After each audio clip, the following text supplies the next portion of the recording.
Our next speaker is now Professor Julie Barnett, and Julie's Professor of Health Psychology at the University of Bath. Prior to that, she was at Brunel University, and Julie's going to talk to us about understanding the impact on consumers with the horsemeat scandal. And these are results from the FoodRisC project using the Visata tool. Okay, thanks very much. Thank you, Joe. Thank you, EFSA, for the conference today. And as the last presentation of some of the work that we've done within FoodRisC, I want to talk a little bit both about the method we used, although I don't have time to say very much about that, although it's been a very important part of the project. But I also want to talk about the work we did, 2 studies we did around the horsemeat scandal. And actually, we wouldn't have been able to do this work were it not for the Visata tool that we developed, because we were able to move very, very quickly in order to collect data very early on.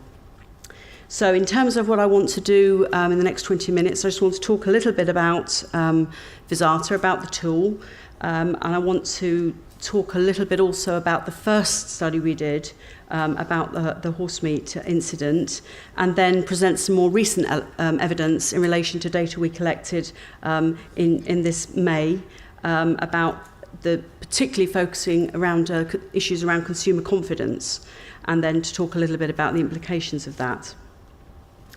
So you've heard Visata mentioned a couple of times. What is it? Well, basically, it's an online tool that we've developed for, in one of its uses at least, for communicators to explore the reactions of the audience to prompt material. Now, that material could be text, it could be video, it could be audio, could be figures, illustrations, and so on. And we believe that it's something that can be actually very useful in helping communicators refine their risk communications. And the tool has been very much developed during the FoodRisC project. It's now being used by DEFRA within the UK in at least 2 projects, one of which is just underway looking at the issue of bovine TB. So, you know, we've had a lot of interest actually in people using the tool and taking it forward.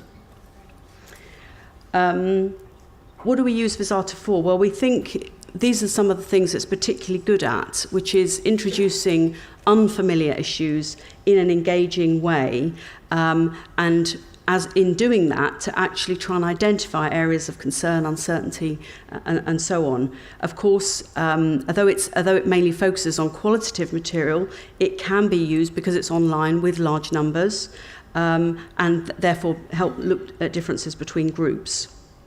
But one of the important things it does is look at people's questions and particularly to see what sort of things people want to know more about.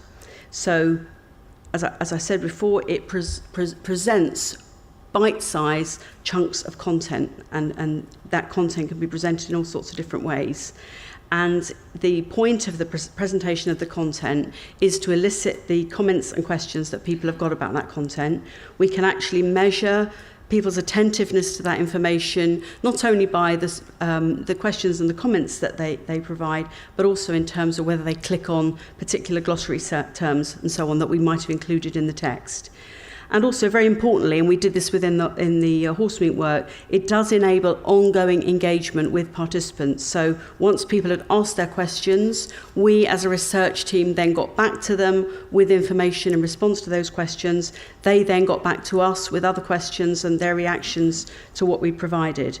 And it's within that sort of format, really, that, you know, we think it's at its strongest. Although in some sense that's quite resource intensive, it's also valuable as well.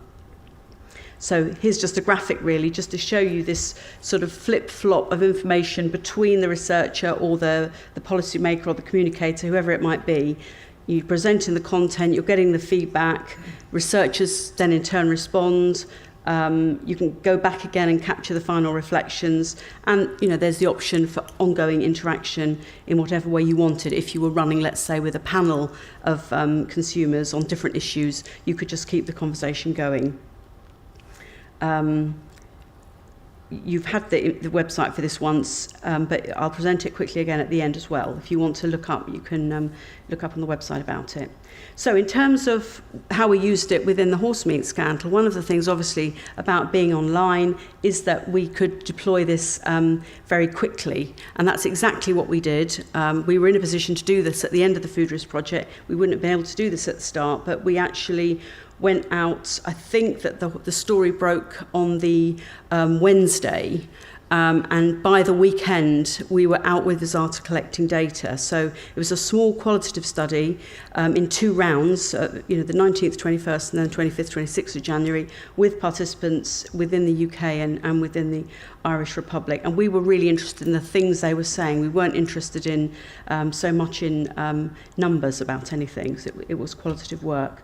So very quickly, in terms of what we found in study 1, these are the sorts of things that people were asking. And you have to bear in mind, you might look at this now and think, oh yes, these would be the sorts of things. But this was the sorts of things we were knowing about by the first weekend after the story had broken. So the first thing, 3 main areas: how did it happen? How was it found? What are the implications? And you can see there some of the sorts of things that people were asking about. Issues, as we might expect now, around responsibility, who's going to be accountable for this.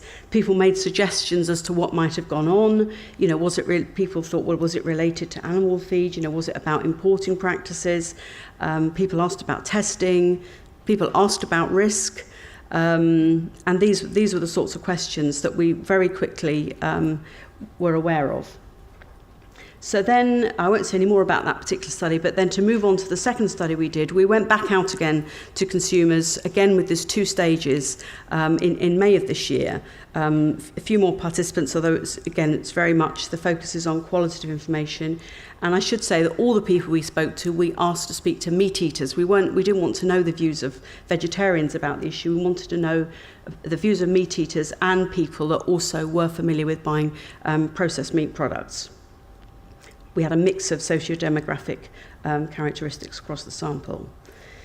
So the structure of the study, in line from what I've said, is in part 1, initially what we wanted to do here was ask people some general questions about processed meat. We didn't want to know in the first instance that this was going to be a study about horse meat, because we wanted to find out what their views about the processed meat and how their confidence was now. So then we presented several chunks of content. So, for example, in Horse Meat 1, as one of the pieces of content, we presented a video of the Agriculture Minister that Alan just referred to, presenting a statement. That was one of the things we were getting people's reaction to. So here we gave an update on the government initiative, the impacts of the horse meat incident on the food industry, and other sorts of things. And then we also, as well as getting their questions and comments, we also asked some open-ended questions of our own. Then people got responses that we provided, drawing on official sources to their questions and comments. And then we asked people about their responses to them in turn, and then we evaluated, as we always do, we evaluated the study. So the first question we asked, this is before we presented the content testers, we asked them this question here. Basically, how confident are they, and what was it that made them feel like this? And so this was before any mention of horse meat. And what we saw that in people saying why this was, we saw that 6 out of 10 people explicitly mentioned the horse meat incident in explaining that their rating of confidence in processed meat was lower. And what we saw that the people who mentioned the horse meat scandal were the people that had much lower levels of confidence. Now, what we've got there, that's people who specifically said, oh, my confidence is low now because of the horse meat incident. We didn't include the other allusions that people might have made. So, for example, we didn't include that due to the recent scare. So we might think that is about horse meat, the cause of the recent incidents. So these are things that other people referred to as reasons for a drop in confidence. So referring back to what Professor George Gaskell said this morning, these are the incidents where we're asking people in an open-ended fashion that we might expect that to actually be much lower than the case where we ask people to tick a box, are you concerned about horse meat? So even in this instance where it's open-ended responses, 6 out of 10 people specifically mention the horse meat incident in explaining that their confidence was actually lower than it had been previously.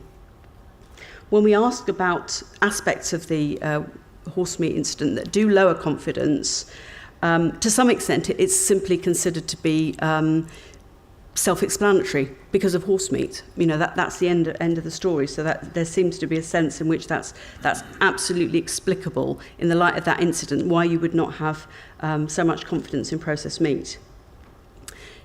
Consumers didn't believe that it was a safety issue. It's not that consumers were in any way hyped up around the issue, in sense of, you know, people refer sometimes to hysteria and panic and, you know, worrying about risk where there isn't any. We don't see any evidence of that in this sample, that actually people saw it as a trust issue, and very importantly also that labelling of simply really that labelling did not reflect the contents. One of our conclusions, you know, looking at these data, is that it seems that this incident actually has a very high sort of signal value. It crystallises lots of very much more diffuse concerns in the area, and actually brings them together and enables people to sort of, you know, it captures for people what they might have suspected might be problems, and where they might have suspected that they, you know, perhaps shouldn't be trusting people and so on, suspicions that they've had about the food chain. When we asked participants why they were purchasing less processed meat, these are the sorts of things that we find. You know, that again, trust is a really big issue. It's been breached, in trust in the product and in the producer. People say they do different things in terms of what they're buying and where they're buying it, and there is this issue again of the signal value, insofar as people wonder about what the implications are. What does this tell us about other things? What does it signal about other issues that people should be concerned about? Here's just I've just put some quotes up, things that people said, that you can read these for yourselves. So just to give you a flavour of the sorts of issues that people raised in terms of thinking about the implications of the issue. And, you know, the idea of it, this being the tip of the iceberg, was something that we saw quite a bit. When we look at, we also asked about label checking behaviour, and some people simply said that hadn't changed at all, that they either did and were continuing to, or didn't and still weren't. Some people just simply state that that's how it is. Some people said they were trying to buy more things without labels. Other people clearly asserted they were trying to use more labels, and whereas others simply said, well, you know, you can't trust labels because this said one thing and something else was the case. So there's a variety of responses that we had in that area. Again, I've just put some quotes up here. You can read these for yourself, in terms of particularly around some of the labelling issues and some of the scepticism, really, that particularly found a focus around labelling. Now, what the implications of this are in the longer term, you know, remains to be seen. But certainly, this is very clear. Was a very clear picture across this study.